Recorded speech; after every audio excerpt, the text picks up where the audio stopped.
वालेकुम दोस्तों, क्या हाल है। उम्मीद से आप हैरियत से होंगे। दोस्तों, मैं दो तरह की आपको बातें बताना चाहता हूं। जब हम बाहर जाते हैं या कहीं भी जाते हैं, आपको पता होगा कि सबसे पहला काम हमारा क्या होता है। हमें जो चोर डाकू हैं वो मुंतहब करते हैं कि जब भी ये यहाँ से आएगा हम इससे मोबाइल छीन लेंगे या पैसे छीन लेंगे, इसके घर के अंदर जाके इसके जो भी हमें मिले हम निकाल के ले आएंगे। ये उनका नजरिया है। एक दूसरा नजरिया ये होता है लोगों दोस्तों के, हम उन चोरों को चुनते हैं जो हमें लूटते हैं। हम लोग चुनते हैं उनको वोट के जरिए से, उनको जिताते हैं, वो हम पे मुसल्लत हो जाते हैं, वो मुल्क को लूट के चले जाते हैं और हम कुछ भी नहीं कर पाते।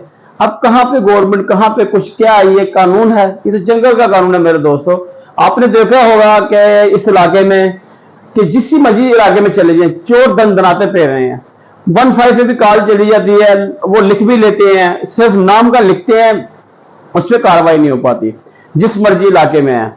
अभी तक कोई ऐसा काम नहीं हुआ कि ये चोरों को पकड़ पकड़ के, कम से कम अगर कुछ नहीं कर सकते तो गोली मार दें, इनको इनकाउंटर कर दें। मुझे एक दौर याद है दोस्तों, शहबाज शरीफ का, जिस दौर में इन्होंने इनकाउंटर शुरू कर दिए थे। तो जब इनकाउंटर हुए तो चोरी की तकरीबन वारदात 90% पर पड़ा। तो उसके बाद जब दोबारा इन्होंने खुली छूट दे दी, अब वो चोर फिर दनाते फिर रहे हैं।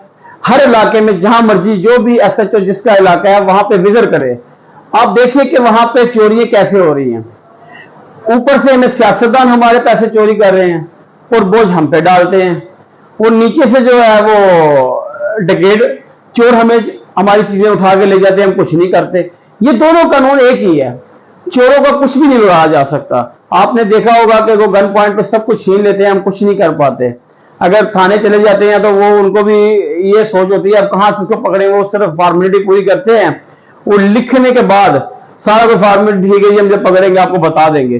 तकरीबन अगर 100% है तो उसमें से 1% को पकड़ के या किसी के केस को किसी पे डाल के आपके सामने ला देंगे कि ये आपका महंगे आदमी पकड़ लिया है या थोड़ा सा सामान रिकवर कर लिया है।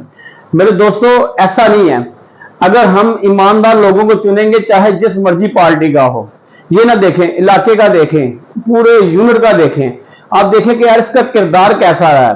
क्या ये पहले 5 साल हमारे पास आया है? क्या इससे हमारी कोई मुश्किल हल की है? क्या हम इसे जानते हैं? क्या इसका किरदार कैसा है?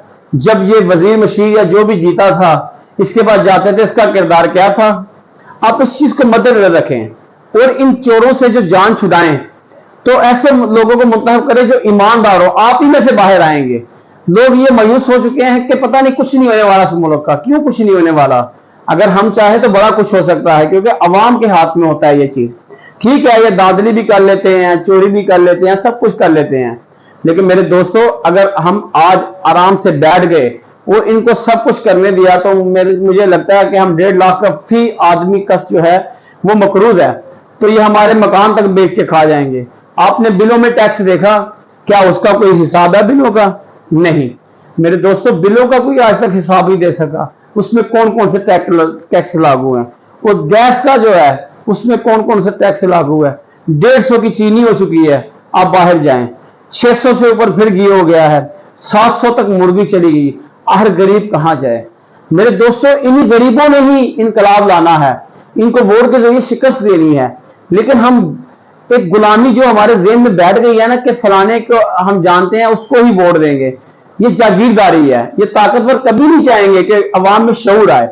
ये तो हम लोगों को चाहिए कि हम इनको चुने और जो अच्छे ईमानदार लोग हैं उनको फ्रंट पे ले गए। ये ना देखिए ये किस जमात का है, हो सकता है उसमें से कोई बेहतर आ जाए। इस दफा आपको बताने का मकसद मेरे दोस्तों ये है कि जितने भी नए लोग हों, एक दफा हमारे पुराने को दे देते हैं, सब नून लीग है, जो भी जमात जो भी है, जिसको भी देते हैं। इस वक्त नए लोग जो नए खड़े हों, जिसके चेहरे नए हों और उसकी ईमानदारी का आपको पता हो कि वाकई ये ईमानदार है, तो आप उसको एक दफा चुन के तो देखें, एक दफा उसको वोट दे के देखें। कोई बात नहीं, हम इतने साल 75 साल से बर्दाश्त कर रहे हैं, 5 साल और कर लेंगे। अगर वो गलत निकल आया, सोचो अगर वो ईमानदार निकल आया तो क्या बनेगा। ये मेरे दोस्तों 5 उंगली एक जैसी नहीं होती। अगर ये ईमानदार निकल आया तो इंशाल्लाह पाकिस्तान में एक इनकलाब बर्पा हो जाएगा, कानून साजी होगी, गरीब आदमी की भी सुनी जाएगी। और यहां गरीब आदमी की कौन सुनता है? बस बताने का मकसद मेरे दोस्तों ये है कि जब भी ये इलेक्शन का टाइम करीब आए तो अपना ज़हन उस तरफ रखें, तो अपने आप को ये समझाएं कि अब इस दफ़ा नहीं, क्योंकि हर दफ़ा हमने इसको चुना है, इस दफ़ा नहीं, इस दफ़ा हमने इसको वोट नहीं देना। तो इंशाल्लाह अल्लाह ताला बेहतरी की तरफ लेके जाएगा। मैं इसी बात पे दुआ करता हूँ दोस्तों, अल्लाह ताला आपका और मेरा हामी और नासिर हो। अस्सलाम वालेकुम वरहमतुल्लाहि व बरकातहू।